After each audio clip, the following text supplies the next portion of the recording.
Hello three N family. तो कैसे हैं आप सब? आई होप कि आप सब बढ़िया होंगे। तो चलिए अपने एपिसोड को स्टार्ट करते हैं और आई होप कि आपको ये एपिसोड काफ़ी ज़्यादा पसंद आएगा। हालांकि आप लोग की काफ़ी सारी कंप्लेंट्स हैं, लेकिन मैं उन कंप्लेंट्स के लिए कुछ भी नहीं कर पा रहा हूँ। आखिरकार गाइस, यूट्यूब के बाद भी मेरी एक लाइफ है। थ्री एन फैमिली के साथ एक और फैमिली भी है ऑलरेडी मेरी, तो मैं उन्हें बिल्कुल भी इग्नोर नहीं कर सकता। खैर, यहाँ पे मैं ना कोई सफाई दूंगा ना ही कुछ ज़्यादा बात करूंगा। तो चलिए सीधा ही हम लोग एपिसोड को स्टार्ट करते हैं। और आप लोग लाइक शेयर और सब्सक्राइब कर दीजिएगा। जैसा कि हमने पिछले एपिसोड में देखा था कि मोडी ने अपने डीटीआर की पिल को कंप्लीट कर लिया था, साथ ही साथ यान बिंग और ओल्ड डेमन हु की हेल्प से पिल लाइटिंग को भी डिस्ट्रॉय कर दिया गया था। हालांकि इनकी हालत उतनी ज़्यादा अच्छी नहीं थी क्योंकि इन्होंने बड़ी मुश्किल से ही पिल लाइटिंग को ख़त्म किया था। और साथ ही साथ ये दोनों एक दूसरे के साथ कोऑर्डिनेट भी बहुत मुश्किल से ही कर रहे थे, जिसके कारण इन्होंने एक दूसरे के लिए काफ़ी सारी प्रॉब्लम को भी क्रिएट किया था। हालांकि अब जबकि पिल लाइटिंग डिस्ट्रॉय हो चुकी थी और डीटीआर की पिल को सफलतापूर्वक मोडी ने क्रिएट कर लिया था, तो इसका सिंपल सा ही मतलब था कि इस चैंपियन मोडी को ही होना चाहिए अल्केमिस्ट एसोसिएशन का। हालांकि इस टाइम पे गूली जो होते हैं वो काफ़ी ज़्यादा सीरियस दिखाई दे रहे होते हैं जब उन्होंने मोडी की कड़ाही के सामने उस मेडिसिनल पिल को देखा जो कि एक टीयर डी की पिल थी। और इसके बाद जब वो जियोयान की कड़ाही में देखते हैं तो बस जियोयान की भी पिल कंप्लीट होने वाली थी, लेकिन इसमें अभी भी कुछ टाइम था। साथ ही साथ जोयान की पिल ने अभी तक किसी भी पिल लाइटिंग को भी अट्रैक्ट नहीं किया था। इस टाइम पे एल्डर गूली को अच्छे से पता था कि न केवल उन्हें मोडी को डी टीयर के फॉर्मूले देने होंगे, बल्कि एशियन सोसाइटी के अल्केमिस्ट एसोसिएशन को भी अब उन्हें किसी और को देना होगा। मतलब कि उन्हें अपनी चेयरमैन की सीट को छोड़ना होगा। इस टाइम पे एल्डर गूली को ऐसा लग रहा होता है कि वो अल्केमिस्ट एसोसिएशन जिसे उन्होंने इतने सालों तक क्रिएट किया था वो उनके ही द्वारा नष्ट होने वाली हो। वो काफ़ी ज़्यादा उदास दिखाई दे रहे होते हैं क्योंकि वो इस एल्केमिस्ट एसोसिएशन को छोड़ के बिल्कुल भी नहीं जाना चाहते थे। साथ ही साथ इस एल्केमिस्ट एसोसिएशन से उनकी काफ़ी सारी फीलिंग्स अटैच थीं। तभी बगल में खड़े हुए चीलिन भी अपना हाथ एल्डर गूली के कंधे पर रख के उन्हें समझाते हैं और दिलासा देते हैं। हालांकि यहाँ पे चीलिन भी काफ़ी ज़्यादा इमोशनल हो गए थे। और आखिरकार वो भला इमोशनल क्यों नहीं होते, क्योंकि आखिरकार गूली और चीलिन ने ही मिलकर इस अल्केमिस्ट एसोसिएशन को इस लेवल तक पहुंचाया था। और अपने इतने सालों की मेहनत अब वो किसी और को कैसे दे सकते थे। तभी एल्डर जुआन भी कहते हैं कि ऐसा लगता है कि अल्केमिस्ट एसोसिएशन हार गया। आखिरकार यानचियो अभी भी बहुत छोटे हैं और वो अभी अभी रैंक 2 के अल्केमिस्ट बढ़े हैं, भला वो इतनी खतरनाक पिल को कैसे रिफाइन कर सकते थे। हालांकि उनके बगल में खड़े हुए यंग मैन ने उनकी बातों की बिल्कुल भी परवाह नहीं की और वो अभी भी जोयान को ही देख रहा था। और उसकी आंखें अचानक से साइन होती हैं। वो अपनी आंखों को बंद कर लेता है और कुछ देर बाद अपनी आंखों को खोलकर एल्डर जुआन की तरफ देखते हुए कहता है कि आपको जोयान के मेडिसिनल कुलड्रोन में देखना चाहिए, उसमें कुछ अजीब लग रहा है। ये सुनकर एल्डर जुआन तुरंत ही चौंक जाते हैं और इसके बाद जियोयान के मेडिसिनल कुलड्रोन में देखते हैं तो उससे हेवनली फ्लेम निकल रही होती है और साथ ही साथ उसके अंदर जियोयान की हेवनली फ्लेम के अंदर वो मेडिसिनल पिल भी धीरे धीरे रिफाइन हो रही होती है, जिसकी काफी रिच और पावरफुल स्मेल चारों तरफ फैल जाती है। वो यंग मैन कहता है कि एल्डर जुआन, आप मोडी की पिल के बारे में क्या सोचते हैं? जिसमें एल्डर जुआन मोडी की पिल को देखते हुए कहते हैं, जो कि अभी भी कुलड्रोन के अंदर थी, कि उसकी पिल की रंग और स्मेल काफ़ी ज़्यादा अच्छी है, तो कोई भी संदेह नहीं है कि वो एक डी टीयर की पिल है और इसकी क्वालिटी भी ख़राब नहीं है। हालांकि वो जैसे ही ये कहते हैं तो उनका अचानक से ध्यान जोयान के मेडिसिनल कुलड्रोन की तरफ जाता है और इसके बाद वो सदमे से भर के जोयान के 1000 बीस्ट कुलड्रोन की पिल को देखने लगते हैं और कहते हैं, क्या ये हो सकता है? क्या ये हो सकता है? क्या जियोयान भी डी टीयर की पिल को रिफाइन करने वाला है? क्या ऐसा हो सकता है? तभी वो यंग मैन कहता है कि हाँ, मुझे लगता है कि यान जियो वास्तव में काफ़ी ज़्यादा टैलेंटेड है और मुझे लगता है कि अब हमें देखने के लिए एक अच्छा शो मिलने वाला है। जैसे ही एल्डर जुआन की आवाज़ सुनाई देती है, आसमान में अचानक से बिजलियां गड़गड़ाने लगती है और पूरे ईस्टर्न सोई सिटी को कवर कर लेती हैं। उस आसमान को देखकर, जो कि अभी तक पूरी तरीके से काला हो गया था, सभी लोग समझ जाते हैं कि यह फिर लाइटिंग होने वाली थी। इस गड़गड़ाहट की आवाज़ को सुनकर यान बिंग और ओल्ड डेवन हु के फेस इंप्रेशन भी काफ़ी ज़्यादा बदल जाते हैं क्योंकि उन्होंने सडनली हुए इस चेंज को फील कर लिया था। इसके बाद वो दोनों ही अचानक से जोयान की तरफ देखते हैं क्योंकि उन्हें समझ में आ गया था कि यह पिल लाइटिंग जोयान ने ही अट्रैक्ट की है और जिसका सीधा सा मतलब था कि जोयान की डी टीयर की पिल को भी रिफाइन होने ही वाली थी। मतलब जोयान ने सक्सेसफुली डी टीयर की पिल को रिफाइन कर लिया था। ये देखकर वो लोग काफी ज्यादा शॉक हो जाते हैं कि जोयान ने अपने फर्स्ट ट्राई में ही डी टीयर की पिल को सक्सेसफुली रिफाइन कर लिया, जो कि इतना ज्यादा कठिन होता है। जोयान ने इसे इतना ज्यादा इजी कैसे बना दिया था? ओल्ड डेमन हु भी जब जोयान की डी टीयर की पिल को देखता है तो वो अच्छे से समझ जाता है कि जोयान का फ्यूचर काफी ज्यादा ब्राइट होने वाला है। अगर जोयान इस टाइम पे डी टीयर की पिल को रिफाइन कर सकता है तो आगे न जाने उसका फ्यूचर कितना ज्यादा खतरनाक होगा। हालांकि ये सोचते हुए वो काफी ज्यादा हैरान भी होता है, लेकिन उसे पता था कि वो जोयान का ओपोनेंट है, इसीलिए वो जोयान को इस तरीके से बढ़ने नहीं दे सकता था, वरना आगे चलकर उसी को ही प्रॉब्लम होने वाली थी। और यही सोचकर वो अचानक से अपनी जगह से टेलीपोर्ट होकर जोयान की तरफ बढ़ने लगता है। उसे अच्छी तरीके से पता था कि जोयान से निपटने का सबसे अच्छा तरीका यही है कि जोयान को अभी के अभी यहीं पे मार देना चाहिए और उसे आगे बढ़ने ही नहीं देना चाहिए। हालांकि ओल्ड डेमन हु के वहां से जाते ही जजों की सीट में बैठे हुए एल्डर गूली ने भी जोयान की मेडिसिनल पिल को देख लिया था। हालांकि शुरुआत में तो उन्होंने इसे इग्नोर किया था, लेकिन जैसे ही पिल लाइटिंग इकट्ठा हुई तो एल्डर गूली तुरंत ही समझ गए थे कि आखिरकार जोयान ने पिल को रिफाइन कर लिया है। साथ ही साथ जोयान की जो पिल थी उसकी क्वालिटी को जोयान बढ़ा रहा था, और यही रीजन था कि जोयान को इतना ज़्यादा टाइम लगा था। ये देखकर एल्डर गुली थोड़ा सा रिलैक्स करते हैं, और इसके बाद जैसे ही वो देखते हैं कि एल्डर हु जोयान पर अटैक करने वाला है, तो वो तुरंत ही अपनी जगह से टेलीपोर्ट होकर ओल्ड डेमन हु के सामने पहुंचते हैं और उसकी तरफ देखते हुए चिल्लाते हैं, ओल्ड डेमन हु, क्या तुम एशियन सोइस सिटी के अंदर मेरी अल्केमिस्ट एसोसिएशन के साथ फाइट करने की स्ट्रेटजी बना रहे हो? ओल्ड डेमन हु जैसे ही गोली को अपना रास्ता रोकते हुए देखता है तो वो तुरंत ही सीरियस हो जाता है। हालांकि वो यहाँ पे अगर अपने पीक लेवल पर होता तो वो जरूर उन पर अटैक कर देता, लेकिन पिल लाइटिंग के साथ फाइट करते समय उसने अपनी काफी सारी डुई की पावर को यूज कर लिया था। और अगर वो यहाँ पे फाइट करता है तो नतीजा यही होगा कि हो सकता है वो एल्डर गूली के हाथों बुरी तरीके से घायल हो जाए। हालांकि तभी एक आवाज आती है, एल्डर गूली ओल्ड, मैं तुम्हारे साथ फाइट करना चाहूंगा।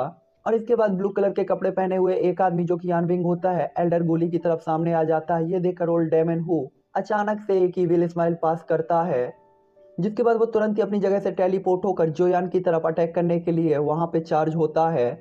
तभी अचानक एक वॉइस आती है कि ये मत भूलो कि अभी भी मैं यहाँ पर हूँ। और ये आवाज होती है चिलिन की, जो कि सीधा ही ओल्ड डेमन हु के सामने अपेयर होते हैं। ये देखकर ओल्ड डेमन हु को काफी ज्यादा गुस्सा आता है, क्योंकि उन दोनों ने ही यान बिंग और ओल्ड डेमन हु को रोक दिया था, जिसका मतलब सीधा था कि जो यान अब डी टीयर की पिल को रिफाइन कर सकता था और उसे सक्सेसफुली कंप्लीट कर सकता था। मतलब पिल कंप्लीट हो गई थी, जोयान को बस पिल लाइटिंग झेलनी है। तभी अचानक गड़गड़ाहट की आवाज सुनाई देने लगती है, जो कि चिलियन और गूलिन दोनों सुनकर काफी ज्यादा हैरान हो जाते हैं, क्योंकि उन्हें पता था कि इस टाइम पे पिल लाइटिंग को रोकने के लिए जोयान की हेल्प करने के लिए कोई भी नहीं था। दूसरी ओर ओल्ड डेमन और यान विंग काफी ज्यादा खुश हो रहे थे, क्योंकि उन्हें पता था कि पिल लाइटिंग कितनी ज्यादा पावरफुल है और इस तरीके से उन्हें जोयान से लड़ने की जरूरत नहीं थी। जोयान यहाँ पे खुद ही पिल लाइटिंग के हाथों मार दिया जाएगा, या फिर जोयान की डी टीयर की पिल को डिस्ट्रॉय कर देगी ये पिल लाइटिंग। तभी ओल्ड डेमन हु कहता है कि आप दोनों को अब हम दोनों के साथ फाइट करनी चाहिए, इनकी ऐसी की तैसी सालों की। सालों एल्केमिस्ट एसोसिएशन का भाड़े के टट्टू रखे थे।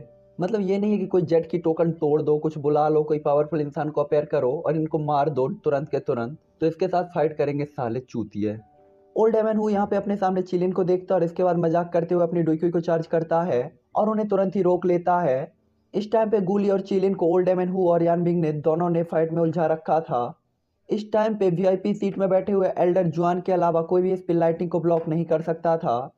हालांकि एल्डर जुआन और उनके बगल में खड़े हुए यंग मैन दोनों को ही पता था कि ये पिल लाइटिंग कितनी ज्यादा खतरनाक है और वो दोनों ही अकेले मिलके भी इसे रोक नहीं पाएंगे। साथ ही साथ इस टाइम पे लुओजिन भी काफी ज्यादा सीरियस होता है। एल्डर जुआन तुरंत ही लुओजिन की तरफ देखते हुए कहते हैं कि यंग मास्टर, आपको क्या लगता है? उनकी बात को सुनकर लुओजिन कुछ देर तक सोचता है और इसके बाद वो कहता है कि हमारे पास और कोई रास्ता नहीं है। एल्डर जुआन, आपको जाकर पिल लाइटिंग को ब्लॉक कर देना चाहिए, और मैं यान जियो को यहाँ से बाहर निकालने के बारे में कुछ सोचता हूँ।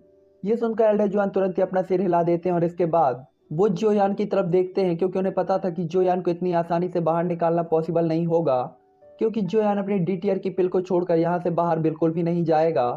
हालांकि तभी एक गड़गड़ाहट के साथ पिल लाइटिंग तुरंत ही जोयान की तरफ बढ़ती है, जो कि काफी ज्यादा पावरफुल और ब्लैक कलर की होती है और जोयान के 1000 बीस्ट कुलट्रोन की तरफ जा रही होती है।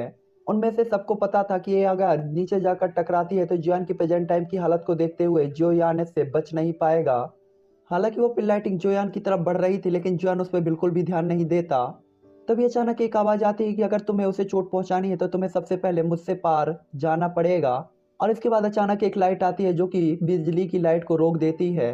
अचानक इस वॉइस को सुनकर सभी लोग काफी ज्यादा चौंक जाते हैं। साथ ही साथ एल्डर जुआन और लुओ जिन भी काफी ज्यादा चौंक जाते हैं कि आखिरकार कौन आया था जो कि जुआन की हेल्प करने के लिए यहाँ पर खड़ा है। हालांकि तभी वहां पे सभी लोग देखते हैं कि एक ह्यूमन फिगर अपेयर हुई थी, जो कि उस पिल लाइटिंग को जुआन के ऊपर रोक रही थी, और वो था किंग जोंग, जिसे जुआन ने 1 महीने पहले बचाया था। हालांकि सभी को पता था कि 3 स्टार मार्शल एम्पर लेवल की पावर के साथ पिल लाइटिंग का सामना करना सिर्फ एक बेवकूफ़ी है, यही सोचकर ओल्ड डेमन हु और यान बिंग काफी ज्यादा हंस रहे होते हैं और उसका मजाक उड़ा रहे होते हैं। हालांकि गूली और चिलिन ये देखकर थोड़ा सा रिलैक्स फील करते हैं कि किंग जोंग आखिरकार जोयान को बचाने के लिए और अपनी दोस्ती को निभाने के लिए यहाँ पर आ गया था। हालांकि उन्हें पता था कि उनके बीच की दोस्ती काफी ज्यादा दिनों की नहीं है, ना ही वो काफी ज्यादा दिनों से आप एक दूसरे को जानते हैं। लेकिन जोयान ने उसकी जान बचाई थी, इसीलिए वो जोयान की जान बचाने के लिए अपनी जान को जोखिम में डालने से पहले एक भी बार नहीं सोच रहा था। और ये कुछ ऐसा था जो कि बहुत कम ही लोग कर सकते थे। तभी किंग जोंग जोयान की तरफ देखते हुए कहता है कि ब्रदर यान जो, आप चिंता मत करें। ओल्ड, मैं जब तक यहाँ पर हूँ आप अपनी पिल को आसानी से रिफाइन कर सकते हैं। भले ही मुझे आज अपनी जान जोखिम में डालनी क्यों ना पड़े, मैं इस पिल लाइटिंग को आप तक नहीं पहुंचने दूंगा। और उसकी इतनी बात ही कहने की थी कि अचानक ही पूरे नीचे तालियों की आवाजें बजने लगती हैं और सभी लोग काफी ज्यादा रोर और नारे लगाने लगते हैं। उन्होंने देखा था कि किंग जोंग ने यहाँ घमंड से काम नहीं लिया था, बल्कि वो जोयान की हेल्प करने के लिए आया था। इस टाइम पे जोयान के दिल में भी किंग जोंग की जो रिस्पेक्ट थी वो काफी ज्यादा बढ़ चुकी थी। इस टाइम पे एल्डर जुआन भी अपनी जगह पर खड़े थे और किसी भी टाइम पे हेल्प के लिए जाने के लिए तुरंत रेडी थे। साथ ही साथ किंग जोंग को देखकर उन्हें काफी ज्यादा अच्छा भी लगा था, इसीलिए वो उसकी हेल्प के लिए जाने के लिए रेडी थे। हालांकि पिल लाइटिंग की पावर को देखकर किंग जोंग काफी ज्यादा सीरियस हो जाता है, क्योंकि उसे पता था कि यह पिल लाइटिंग सच में काफी ज्यादा खतरनाक है। लेकिन वो यहाँ पे अपना सब कुछ दांव पे लगा रहा था, क्योंकि उसे जोयान को किसी भी हालत में बचाना था। इसीलिए वो गुस्से में चिल्लाते हुए अपनी डुइकुई को तुरंत ही निकालता है और सीधा ही पिल लाइटिंग से जाकर टकरा जाती है उसकी डुइकुई, जिसके बाद पिल लाइटिंग तुरंत ही डिस्ट्रॉय हो जाती है। हालांकि पिल लाइटिंग डिस्ट्रॉय तो हो गई थी, लेकिन इससे किंग जोंग को भी काफी ज्यादा नुकसान हुआ था। वो काफी ज्यादा स्पीड के साथ नीचे जमीन पर भी गिर गया था। किंग जोंग को एक ही बार में हराने के बाद पिल लाइटिंग तुरंत ही चार्ज होती है, जो कि पिछली वाली से पावरफुल थी, और सीधा ही जोयान की तरफ चार्ज होने लगती है, जो इसका मतलब सिंपल था कि वो एक ही बार में जोयान को मारना चाहती हो जैसे। इस टाइम पे किंग जोंग इस हालत में भी नहीं था कि वो उठ के उस पिल लाइटिंग को रोक सके, और अगर वो ऐसा करता भी तो इसका मतलब था कि वो मारा जाएगा। हालांकि फिर भी किंग जोंग अपने दांतों को दबाते हुए और तुरंत ही जबरदस्ती अपनी बॉडी को उठाता है और सीधा ही पिल लाइटिंग की तरफ बढ़ जाता है। तभी अचानक एक आवाज आती है कि तुम्हारी तरफ से इस पिल लाइटिंग को मुझे रोकने दो। किंग जोंग जो कि इस पिल लाइटिंग के पास जाने ही वाला था, ये आवाज सुनकर तुरंत ही रुक जाता है, और ये आवाज होती है एल्डर जुआन की, जो कि तुरंत ही अपनी डुई पावर को अपने हाथ में इकट्ठा करते हैं और अपने हाथ के एक ही अटैक से पिल लाइटिंग पर अटैक कर देते हैं। जिसके बाद वो पिल लाइटिंग तुरंत ही वहीं पे डिस्ट्रॉय हो जाती है और एल्डर जुआन का हाथ भी धीरे धीरे कांपने लगता है, जिसके कारण उन्हें समझ में आ गया था कि ये पिल लाइटिंग सच में काफी ज्यादा पावरफुल होने वाली है, जिसकी वो उम्मीद भी नहीं कर सकते। इस टाइम पे किंग जोंग तुरंत ही अपने हाथ जोड़कर एल्डर जुआन की तरफ ग्रीट करता है, तो एल्डर जुआन हाथ हिलाकर कहते हैं कि तुम्हें ऐसे करने की कोई भी जरूरत नहीं है। और इसके बाद एक मेडिसिनल पिल किंग जोंग को देते हुए कहते हैं कि तुम इसे खा लो, जिसके कारण तुम जल्दी ही रिकवर हो जाओगे। हालांकि तभी आसमान में एक बार फिर से गड़गड़ाहट की आवाज आती है, जो सुनकर किंग जोंग और एल्डर जुआन तुरंत ही सीरियस हो जाते हैं, क्योंकि उन्हें पता था कि एक पावरफुल पिल लाइटिंग फिर से आने वाली है। और इस टाइम पे उन्हें भी यानी एल्डर जुआन को भी पूरा ट्रस्ट नहीं था कि क्या वो इस पिल लाइटिंग को रोक पाएंगे या नहीं। हालांकि फिर भी वो कमिटमेंट करते हैं कि वो इस अटैक को जरूर रोकेंगे, चाहे इसका नुकसान उन्हें कुछ भी झेलना पड़े। हालांकि वो पिल लाइटिंग आ रही थी, लेकिन किंग जोंग वहां से नहीं जाता है, जबकि वहां पे एल्डर जुआन खड़े हुए थे। तभी एल्डर जुआन कहते हैं, हाँ हाँ आपको नीचे जाना चाहिए, मुझे लगता है कि मैं इसे अकेले संभाल सकता हूँ। आपकी बॉडी में काफी सारी इंजरीज भी हैं, अगर आप यहाँ पे रहते हैं तो हो सकता है कि मेरा ध्यान डाइवर्ट हो जाए। ये सुनकर किंग जोंग तुरंत ही पीछे की तरफ चला जाता है, क्योंकि उसे पता था कि वो ये सब आखिरकार जोयान के लिए कर रहा है, और अगर यहाँ पे एल्डर जुआन थोड़ा भी डाइवर्ट होते हैं तो यहाँ पे जोयान के लिए प्रॉब्लम हो सकती थी। तभी अचानक वो पिल लाइटिंग एक श्रॉड में चेंज होकर सीधा ही एल्डर जुआन की तरफ सूट हो जाती है। ये देखकर एल्डर जुआन उस अटैक को बिल्कुल भी हल्के में नहीं लेते और तुरंत ही अपने दोनों हाथों को अपनी चेस्ट पे ले जाकर एक फॉर्मेशन क्रिएट करते हैं, जिसके बाद अपनी पूरी डुइकुई का यूज करके एक लाइटिंग क्रिएट करते हैं, जो कि एक बहुत पावरफुल फिंगर होती है, और वो सीधा ही पिल लाइटिंग की तरफ शूट कर देते हैं, जिसके बाद एक टकराने और ब्लास्ट की आवाज आती है, और उस आवाज के साथ ही आसपास का जो फ्लोर होता है वो भी क्रैक होने लगता है। तभी अचानक एक ह्यूमन फिगर जोयान के बगल में अपेयर होती है, जो कि लुओजिन होता है, और वो जोयान को वहां से जबरदस्ती ले जाने की कोशिश कर रहा होता है। हालांकि वो जोयान की बॉडी को टच करने ही वाला होता है कि तभी जोयान की बॉडी से एक गोल्डन लाइट निकलती है, और वो तुरंत ही लुओजिन की तरफ बढ़ती है, जिसके कारण लुओजिन तुरंत ही अपने हाथों को वापस पीछे खींच लेता है। इस टाइम पे वो जोयान को काफी ज्यादा डरते हुए देख रहा होता है, जिसके बाद वो कहता है कि ऐसा क्यों है कि जब भी मैं तुम्हें टच करता हूँ तो तुम्हारी फ्लेमें मेरे ऊपर अटैक कर देती हैं। मैं तो बस यहाँ पे आपकी हेल्प करना चाहता हूँ। ये जो लाइटिंग जोयान की बॉडी से अभी अभी निकली थी, ये था जोयान का लिटिल गोल्ड। तभी जुआन अचानक से लुओजिन से कहता है कि मेरे बॉडी के अंदर काफी सारे छोटे छोटे साथी हैं और तुम्हें प्रॉब्लम हुई है, इसके लिए आई एम सॉरी। मैं गारंटी देता हूँ कि ऐसा दोबारा नहीं होगा। इसके बाद जुआन अपनी जगह से बिल्कुल भी नहीं हिलता है, ना ही कुछ कहता है। हालांकि इस टाइम पे वो काफी ज्यादा हेल्पलेस दिखाई दे रहा था। हालांकि तभी जुआन कहता है कि एल्डर जुआन, किंग जोंग, आप लोगों को दूर हो जाना चाहिए। अब इस पिल लाइटिंग से मैं अकेले ही निपट लूंगा, आप लोगों को परेशान होने की जरूरत नहीं है। जुआन की बात को सुनकर लुओजिन काफी ज्यादा परेशान हो जाता है कि प्रेजेंट टाइम पे जुआन इतना ज्यादा वीक है, वो पिल लाइटिंग से भला कैसे निपट पाएगा। क्योंकि उसने फील किया था कि जो यान को तो उससे बात करने तक में प्रॉब्लम हो रही थी, तो पिल लाइटिंग तो इतनी ज्यादा पावरफुल है। हालांकि लुओजिन का जोयान के साथ ज्यादा संपर्क तो नहीं था, लेकिन वो जोयान से जितना ज्यादा परिचित था उसे पता था कि जोयान बिल्कुल भी ईगोफुल बातें नहीं करता है। वो जो कर सकता है वही कहता है। और अगर जोयान ने ऐसा कुछ कहा था तो इसका मतलब था कि जोयान इस चीज को लेकर कॉन्फिडेंट है। हालांकि लुओजिन बस यही सोच रहा होता है कि जोयान के अंदर इतना कॉन्फिडेंस आता कहाँ से है। तभी लुओजिन सोचता है कि क्या वो चीज हो सकती है जो कि पहले मुझे घायल कर रही थी, वो गोल्डन लाइट। ये सोचकर लियोजिन काफी ज्यादा कंफ्यूज हो जाता है। हालांकि उसने फील किया था कि वो लाइट काफी ज्यादा खास थी, लेकिन फिर भी ये उतनी ज्यादा डेंजरस नहीं थी कि इतनी पावरफुल लाइटिंग को रोक सके। हालांकि लियोजिन को अच्छी तरीके से नहीं पता था कि वो लाइट क्या है। साथ ही साथ उस लाइट ने उसे घायल भी नहीं किया था, इसीलिए लियोजिन को उसके बारे में ठीक ठीक पता भी नहीं था। लेकिन लियोजिन को एक चीज जो पता थी कि अगर जोयान के पास ये चीज है तो इसका मतलब था कि ये सच में काफी ज्यादा मिस्टीरियस और पावरफुल होनी चाहिए। जिसके बाद वो कहता है क्योंकि तुम कहते हो तो मैं अब और कुछ सवाल नहीं पूछूंगा। मुझे उम्मीद है कि तुम सही सलामत मुझसे मिलने के लिए आओगे। मैं बस यही उम्मीद कर सकता हूँ कि तुम्हारी हड्डियां पसलियां सलामत रहें। ये सुनकर जोयान भी स्माइल कर देता है और तभी लुओजिन कहता है कि मैं बस यही जानना चाहता हूँ कि आखिरकार तुम्हारी बॉडी के अंदर ऐसा कौन है जो कि मुझे बेवजह पीटता रहता है। ये सुनकर जोयान एक बार फिर स्माइल करता है और इसके बाद लिटिल गोल्ड को धीरे से डांटता है और हंसते हुए कहता है कि जब सही टाइम आएगा तो मैं उसे आपसे जरूर मिलवाऊंगा, अभी तुम्हें चौंकना नहीं चाहिए। इस टाइम पे लुओ जिन जुआन को काफी ज्यादा क्यूरियस तरीके से देख रहा था और साथ ही साथ जुआन की बातों को सुनकर उसे काफी ज्यादा इंटरेस्ट भी आ रहा था कि आखिरकार वो चीज क्या होगी। हालांकि वो ज्यादा नहीं सोचता है, एल्डर जुआन और किंग जोंग को लेकर तुरंत ही अपनी सीट में वापस चला जाता है। एल्डर जुआन जैसे ही लुओजिन की आवाज सुनते हैं जिसने कहा था कि आप लोग को पीछे आ जाना चाहिए, जो यान इसे अकेले ही झेल लेगा, तो काफी ज्यादा शौक होते हैं क्योंकि वो समझ गए थे कि जो यान ने लुओजिन को बाहर भेज दिया है। और इस टाइम पे वो भी काफी ज्यादा क्यूरियस थे कि आखिरकार जुआन इसे कैसे रोकेगा। हालांकि वो एक पल झिझकते हुए बेबसी से अपना सिर हिलाते हैं और इसके बाद पीछे की ओर आ जाते हैं क्योंकि उन्हें जोयान पे अच्छी तरीके से ट्रस्ट था। हालांकि यहाँ पे किंग जोंग अभी भी थोड़ा सा परेशान दिखाई दे रहा था। वो देख सकता था कि एक पावरफुल लाइटिंग फिर से गिरने वाली है। हालांकि वो उसका विरोध करना चाहता था लेकिन उसके पास इतनी पावर नहीं थी, इसीलिए वो भी थोड़ा सा हिचकिचाते हुए पीछे की तरफ हट जाता है। लेकिन वो इस टाइम पे बस जोयान के लिए ही अलर्ट थे कि अगर कुछ भी गलत होता है तो वो तुरंत ही एक्शन लेंगे। और साथ ही साथ वो देखना चाहते थे कि आखिरकार जोयान क्या करने वाला है। इस टाइम पे एल्डर गुली और चीलिन भी काफी ज्यादा परेशान दिखाई दे रहे होते हैं। साथ ही साथ उन्होंने किंग जोंग और एल्डर जुआन को भी पीछे हटते देखा था, जिसके कारण वो काफी ज्यादा उदास हो गए थे क्योंकि उन्हें पता था कि अब जोयान के सपोर्ट के लिए वहां पर कोई भी नहीं है, जिसका मतलब था कि रिजल्ट काफी ज्यादा खतरनाक होने वाला है।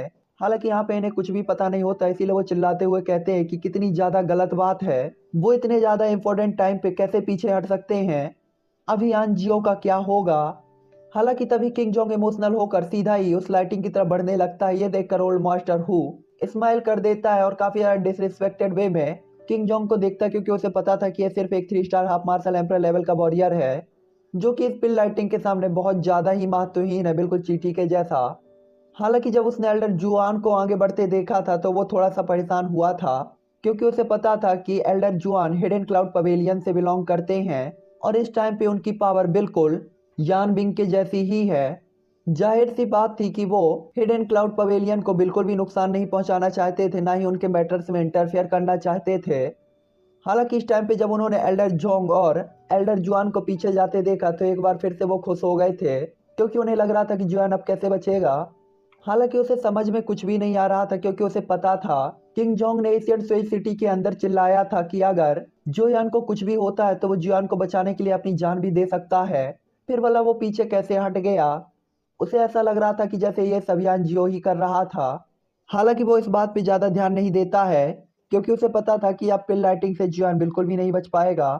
इस टाइम पे वो पूरा एरिया ही काफी ज्यादा कंफ्यूज होता है क्योंकि उन्हें लग रहा था कि जियो यान अब क्या करने वाला है। साथ ही साथ लुओजिन भी यहाँ पे काफी ज्यादा कंफ्यूज था, लेकिन वो स्माइल कर रहा था क्योंकि उसे पता था कि जियोयान के पास कोई ना कोई तो स्ट्रेटजी होगी, लेकिन क्या होगी ये उसे नहीं पता था। हालांकि तभी बादलों में गड़गड़ाहट होती है और एक पावरफुल लाइटिंग सीधा ही जियोयान की तरफ शूट हो जाती है। इस लाइटिंग को देखते हुए ऐसा लग रहा था कि अगर लाइटिंग जमीन पर गिरती तो आसपास के 500 किलोमीटर के एरिया में दरारें बन जाती और गड्ढा बन जाता, और अगर ये लाइटिंग जियोयान के ऊपर गिरती तो जियोयान तो ऑन द स्पॉट मर जाता। हालांकि तभी जियोयान की जो स्टोरेज रिंग होती है वो साइन करती है, जिसके बाद एक ब्लैक कलर की ह्यूमन फिगर अपेयर होती है जो कि सीधा ही पिल लाइटिंग की तरफ चार्ज हो जाती है। जैसे ही वहां के सभी लोग उस ब्लैक ह्यूमन फिगर को देखते हैं तो काफी ज्यादा शॉक होते हैं, जिसके बाद उनके फेस इंप्रेशन चेंज हो जाते हैं और वो कहते हैं जियोयान इसके भरोसे इस पिल लाइटिंग से निपटने के बारे में सोच रहा था क्या? क्या यही जियोयान का मेथड होना चाहिए? हालांकि एल्डर जुआन को पता था कि ये जो सामने ह्यूमन फिगर अपेयर हुई है ना तो इंसान ही है और ना ही भूत ही है, ये सिर्फ एक पपेट है जो कि इस पिल लाइटिंग से निपट सकता था क्योंकि उसे बिल्कुल भी पेन नहीं होने वाला था। हालांकि वो काफी ज्यादा हैरान होते हुए कहते हैं कि ये तो एक पपेट है, भला ये पिल लाइटिंग से कैसे मुकाबला कर सकता है, क्योंकि उन्हें पता था कि इस पपेट की पावर डूसेंग लेवल के 7 स्टार पर है और अपनी इतनी सी पावर के साथ तो ये पपेट उस लाइटिंग के एक अटैक को भी बर्दाश्त नहीं कर पाएगी। इस समय किंग जोंग, गूली और चिलिन के फेस इंप्रेशन भी काफी ज्यादा चेंज होते हैं क्योंकि उन्होंने बिल्कुल भी उम्मीद नहीं की थी कि जियोयान के पास कुछ ऐसा भी होगा पिल लाइटिंग से निपटने के लिए। हालांकि एक चीज जिससे उन्होंने उन्हें अभी तक परेशान कर रही थी वो थी कि ये कठपुतलिया की पपेट अभी भी काफी ज्यादा वीक था। आखिरकार वो कंट्रोल नहीं कर पाते हैं और इसके बाद कहते हैं क्या यान जी वो पागल हैं, वो पिल लाइटिंग से निपटने के लिए वास्तव में इस पपेट पे कैसे ट्रस्ट कर सकते हैं? भला ये एक पपेट जो इसकी पावर 7 स्टार डूसेंग लेवल तक है वो इस पिल लाइटिंग से कैसे बच पाएगा? इस टाइम पे एल्डर गुली का जो हार्ट होता है वो काफी ज्यादा तेज तरीके से धड़क रहा होता है, साथ ही साथ वो काफी ज्यादा इमोशनल भी होते हैं। हालांकि इस टाइम पे ओल्ड डेमन हु अचानक अपने फेस इंप्रेशन को चेंज करके अपनी भौहों को चढ़ा लेता है। उसने बिल्कुल भी उम्मीद नहीं की थी कि जो यान स्पिल लाइटिंग से निपटने के लिए वास्तव में किसी पपेट का यूज करेगा। उसे ये सब एक मजाक से ज्यादा कुछ भी नहीं लग रहा था। उसे अच्छी तरीके से पता था कि वो पिल लाइटिंग जो कि मोडी के मैरो पिल ने अट्रैक्ट की थी उसे रोकने के लिए 2 8 star half martial emperor level की पावर भी कम पड़ गई थी। तो प्रेजेंट टाइम पे जोयान की एम्पर टेबुलेशन पिल को रिफाइन करने के बाद जो पिल लाइटिंग अट्रैक्ट हुई है तो वो तो पहले से ही काफी ज्यादा पावरफुल थी, जिसे एक 7 स्टार डूसेंग लेवल का पपेट भला कैसे रोक सकता था। इस टाइम पे सभी लोग काफी ज्यादा शक भरी नजरों से उस पपेट को देख रहे होते हैं, लेकिन जुयान सबको इग्नोर करते हुए अपना पूरा ही ध्यान अपने मेडिसिनल कुलड्रोन पे केंद्रित किए हुए था। तभी जुयान के बगल में खड़ा वो स्काई डायमंड पपेट जैसे ही पिल लाइटिंग को देखता है जो कि जुयान के ऊपर बढ़ रही थी तो तुरंत ही सीधा उसके तरफ सूट होकर उससे जाकर टकरा जाता है, जिसके बाद एक धमाके की आवाज आती है और जियोयान का स्काई डायमंड पपेट काफी स्पीड के साथ उड़ते हुए सीधा ही जमीन से जाकर टकरा जाता है। हालांकि उसकी बॉडी एक मेटल की तरह लग रही थी।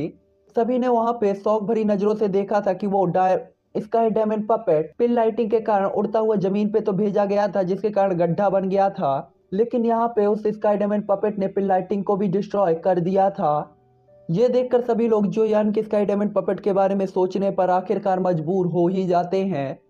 सबको लग रहा था कि क्या ऐसा हो सकता है कि ये पपेट पिल लाइटिंग को पूरी तरीके से खत्म कर सकती हो। जैसे ही वो ये सोचते हैं तो तुरंत ही आपस में एक दूसरे में कानाफूसी स्टार्ट हो जाती है, उसे बताता है वो इसे बताता है। हालांकि उन्हें अच्छी तरीके से समझ में आ गया था कि ये पपेट अगर इतना ज्यादा एक्स्ट्रा ऑर्डिनरी नहीं होता तो ये पिल लाइटिंग के पहले ही अटैक को बर्दाश्त नहीं कर पाता, जिसे एक 8 star half martial emperor level के वॉरियर को भी बर्दाश्त करने में काफी ज्यादा प्रॉब्लम हुई थी। अगर बाहर की दुनिया में यह खबर फैलती कि एक 7 स्टार डूसेंग लेवल की पपेट ने डी टीयर की पिल लाइटिंग को डिस्ट्रॉय करके रख दिया तो पूरी हंगामा मच जाता डी कॉन्टिनेंट के अंदर। आखिरकार पिल लाइटिंग एक ऐसी चीज थी जिसे हर एक एल्केमिस्ट डरता था। डी टीयर की पिल को क्रिएट करने का मतलब होता था कि पिल लाइटिंग का सिर दर्द, और अगर जो यान की ये पपेट आज इस पिल लाइटिंग को पूरी तरीके से डिस्ट्रॉय कर देती है तो ये हर एक एल्केमिस्ट का ड्रीम हो जाएगी। हालांकि तभी बादलों में फिर से एक बार गड़गड़ाहट की आवाज सुनाई देती है। ऐसा लग रहा था कि जैसे वो क्लाउड एक बार फिर से नाराज हो गए हों और जोयान के टुकड़े टुकड़े करने के लिए वो एक बार फिर से पावरफुल पिल लाइटिंग को क्रिएट करके जोयान की तरफ तोड़ देते हैं, छोड़ देते हैं।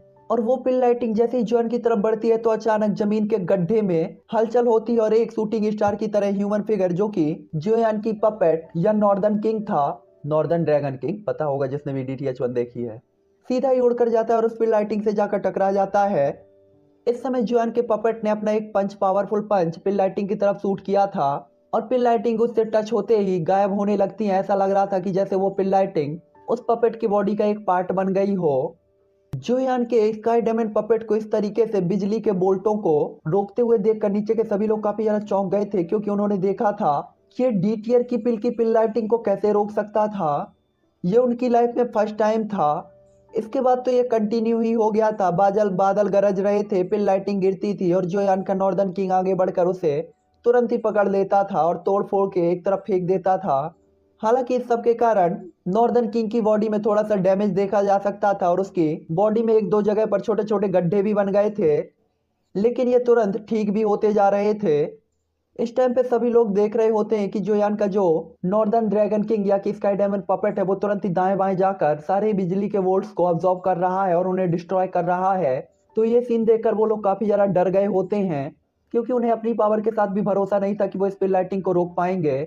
और जोयान का तो कहने की बात ही दूर थी। इस टाइम पे सभी को जोयान बिल्कुल एक मॉन्स्टर की तरह दिखाई दे रहा था, जिसके पास हजारों ऐसी चीजें थी जो कि उसके सपोर्ट में हमेशा ही आ जाती थी।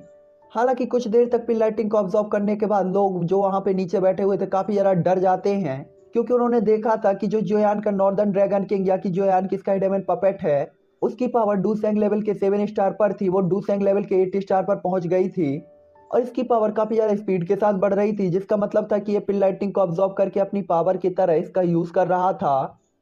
इस टाइम पे आखिरकार सबको समझ में आता है कि जोयान का जो ये स्काई डायमंड पपेट है ये पिल लाइटिंग को रोकने के लिए जोयान ने क्यों यूज किया है, क्योंकि ये अपनी पावर को बढ़ाने के लिए लाइटिंग को ऑब्जॉर्व करता है और इसकी बॉडी के ऊपर लाइटिंग का घंटा फर्क नहीं पड़ता। आप लोग ऐसा कह सकते हैं कि जोयान का जो स्काई डायमंड पपेट है वो लाइटिंग से इम्यून है। इस टाइम पे ओल्ड डेमन हु और यान बिंग वो भी काफी ज्यादा सीरियस दिखाई दे रहे थे, क्योंकि उन्हें ये एक्सेप्ट करना पड़ रहा था कि जोयान की ताकत सच में काफी ज्यादा बीस्ट लेवल की है और उसके पास काफी सारे ट्रम्प कार्ड है।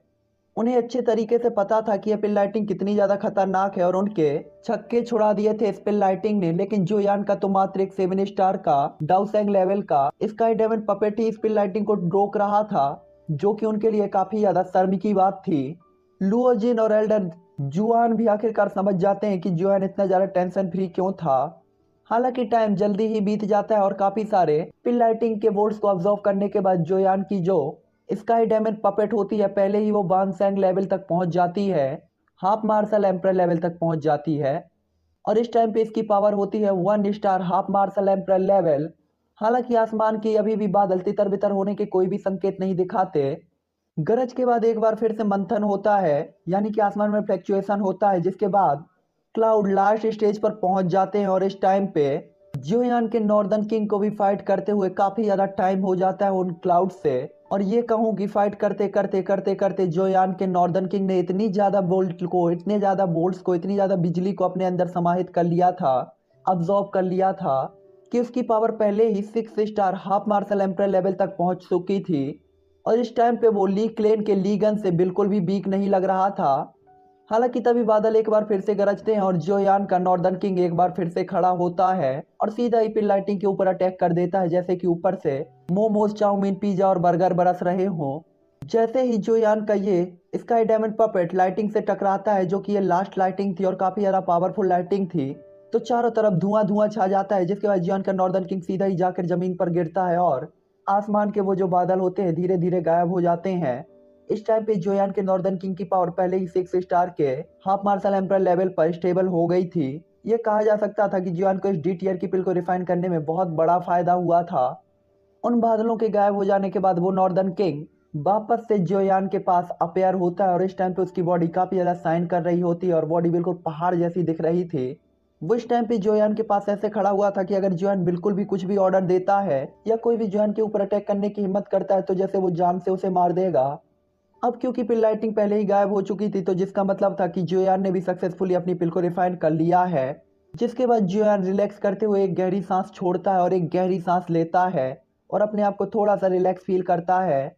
इस टाइम पे जोयान का फेस बिल्कुल पूरी तरीके से पीला हो चुका था। जोयान की डुई पावर और स्पिरिचुअल पावर पहले ही डेड हो चुकी थी। डेड मतलब खाली हो चुकी थी, मतलब मरी हुई ना मान लेना। साथ ही साथ जोयान अपने आप को संभालने में भी कैपेबल दिखाई नहीं दे रहा था।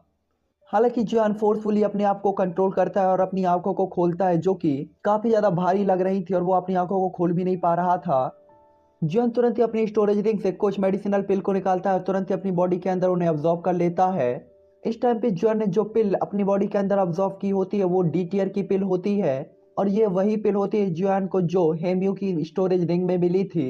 इसको खाते ही जुआन की बॉडी तेजी से रिकवर होना स्टार्ट हो जाती है, क्योंकि आखिरकार डी टियर के पिल के इफेक्ट काफी ज्यादा अच्छे थे। इस टाइम पे जॉन की थकी हुई डुइकुई और डेड स्पिरिचुअल पावर धीरे धीरे ठीक होने लगती है, जिसके बाद जॉन थोड़ा सा जागा हुआ फील करता है और अपनी बॉडी को हिला पाता है। जिसके बाद जॉन बड़ी मुश्किल से अपनी गर्दन को हिलाकर नॉर्दर्न किंग की तरफ देखता है, और उसकी बढ़ी हुई ताकत को देखकर जॉन अचानक से शॉक हो जाता है, क्योंकि जॉन ने फील किया था कि इसकी पावर तो उससे भी आगे निकल गई थी।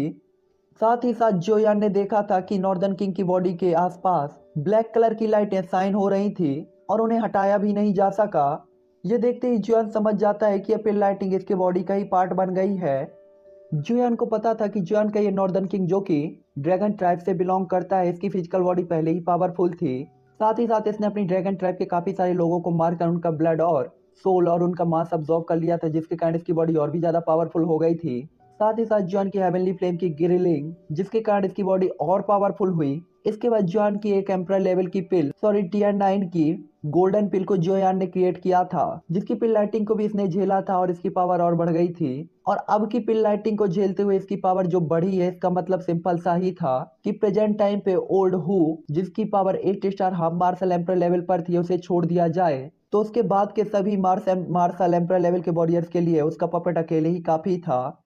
जिसका मतलब था कि जोयान के पास अब एक काफी ज्यादा हेल्पफुल सहायक मिल गया था, जो कि जोयान के हर एक ऑर्डर को फॉलो करेगा।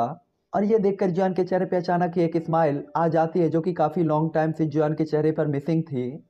आखिरकार जोयान को अच्छे से पता था कि ये sky diamond puppet northern king क्या क्या कर सकता है और इसने ड्यूकी कॉन्टिनेंट पे कैसा कोहराम मचाया था। हालांकि जोयान को तब लगा था कि इसकी पावर डूसेंग लेवल के 7 स्टार से आगे नहीं बढ़ाई जा सकती, लेकिन इस कॉन्टिनेंट के अंदर आकर जोयान को पता चला था कि अभी भी इसकी पावर को आगे ले जाया जा सकता था। जिसके कारण जोयान काफी ज्यादा एक्साइटेड था और ये जानना चाहता था कि आखिरकार उसके नॉर्दर्न किंग की पावर की लिमिट क्या होगी। अब तक ओल्ड डेमन हु और यान बिंग भी अपनी अपनी जगह से पीछे आ चुके थे और उन्होंने गूली और चीलिन को छोड़ दिया था, क्योंकि उन्हें पता था कि अगर जोयान इस टाइम पे मोडी पर अटैक कर देगा तो उनके पास फिर उसे बचाने का चांस नहीं होगा। तभी एल्डर गूली भी कहते हैं कि जब तक आप कोई परेशानी को खड़ा नहीं करते ये अल्केमिस्ट ग्रैंड मीटिंग आसानी से चल सकती है, इसलिए आपको लापरवाही से कुछ भी करने की हिम्मत नहीं करनी चाहिए। मुझे उम्मीद है कि आप दोनों समझेंगे। यह सुनते ही ओल्ड डेमन हु काफी ज्यादा नाराजगी से गूली की तरफ देखता है, जबकि यान बिंग अपनी कोल्ड आइज से जोयान की तरफ देख रहा था और उसे काफी ज्यादा गुस्सा भी आ रहा था। साथ ही साथ उसके मर्डरस ऑरा से भरी इन आंखों ने जोयान को एक अजीब सी ही फीलिंग दी थी। मूडी तुरंत ही अपने हाथ के एक ही इशारे से अपने कुलट्रोन के ढक्कन को ओपन करता है, जिसके बाद उससे मैरोपिल धीरे धीरे बाहर निकलती है, जो कि उसके सामने तैर रही होती है। हालांकि तभी मोडी अपने हाथ को बढ़ाकर उस मैरोपिल को पकड़ने के लिए अपने हाथ को आगे ले जाता है। ये देखकर भीड़ काफी ज्यादा चौंक जाती है, क्योंकि ऐसा लग रहा था कि मोडी को डर हो कि यह एम्परर पिल कहीं भाग ना जाए। हालांकि मोडी जिसने उस पिल को अभी अभी पकड़ा ही था, अचानक एक ब्लास्ट की आवाज सुनाई देती है, जिसके बाद मोडी का फिगर तुरंत ही पीछे की तरफ सूट हो जाता है और पत्थर के एक स्टेज पर जाकर गिरता है। जिसके बाद सभी लोग एक चीज देखते हैं, जो देखकर काफी लोग सीरियस और काफी लोग शॉक होते हैं, क्योंकि उन्होंने देखा था कि सामने पिल पूरी तरीके से गायब हो गई है और वहां पे एक ह्यूमन फिगर अपेयर हुई है, जो कि बिल्कुल ही मोडी की तरह दिखाई दे रही थी। तो चलिए ये एपिसोड अब यहीं पर एंड करते हैं। मैं आपको बता देता हूँ कि वो फिगर ऑब्वियसली मोडी नहीं है, बल्कि मेडिसिनल पिल है, जो कि बनाने वाले का ही शेप ले लेती है। आप लोग को पता होगा तुसी एशियंट गॉड, जिसने डी पिल को वहां पे छोड़ दिया था, जो कि डी की एम्ब्रोनिक पिल थी, लेकिन वो पूरी तरीके से ताउसी एशियंट गॉड की तरह ही दिखाई दे रही थी। तो लो, 35 मिनट का वीडियो बना दिया। किसी ने कमेंट किया था 35 मिनट का वीडियो, भाई टाइम नहीं मिलता यार।